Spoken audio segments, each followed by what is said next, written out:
அருணாச்சல் பிரதேஷ் தவாங் ட்ரிப்ப முடிச்சுட்டு, திரும்ப குவஹாத்திக்கு வரப்போ, கண்டிப்பா சிர்கான்ல ஒரு நைட் நீங்க ஸ்டே பண்ணணும். சிர்காவோ இல்ல பொம்டிலாவோ ஒரு இடத்துல நீங்க கண்டிப்பா ஒரு நைட் ஸ்டே பண்ணி தான் ஆகணும். ஒரே ஸ்ட்ரெச்ல குவஹாத்தி போக முடியாது.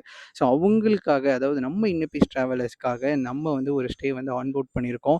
ஸோ அத பத்தி தான் நம்ம பார்க்குறோம். ஸோ இந்த ஸ்டேவே பார்த்தீங்கன்னா, ஒரு ரூ. 700லேருந்து ரூ. 800 இருந்தா கூட போதும். டார்ம் ஸ்டே அவைலபிளா இருக்கு. பிரைவேட் ரூம்ஸும் இவங்ககிட்ட இருக்கிறது. இப்போ நீங்க பார்த்துட்டு இருக்கிறது வந்து காமன் ரூமு. ஸோ மொத்தம் 2 பில்டிங் இருக்கு. ஒரு பில்டிங்கில பிரைவேட் ரூம்ஸ், இன்னொரு பில்டிங்கில வந்துட்டு டார்ம் பெட்ஸ் வச்சிருக்காங்க. ரொம்ப சிம்பிளா தான் இருந்தது.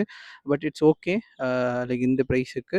ஸோ இதெல்லாம் வந்து private rooms under private rooms கேட்டகரியில வரும். ஸோ ஓவராலா ஒரு நல்ல ஃபேமிலி, லோக்கல் ஃபேமிலி வந்து ஹேண்டில் பண்றாங்க. நீட் அண்ட் கிளீனா மெயின்டெயின் பண்றாங்க. பட் ரொம்ப சிம்பிளான ஸ்டே தான். ரொம்ப லக்ஸரி பிரீமியம் அப்படின்னு சொல்லிட முடியாது.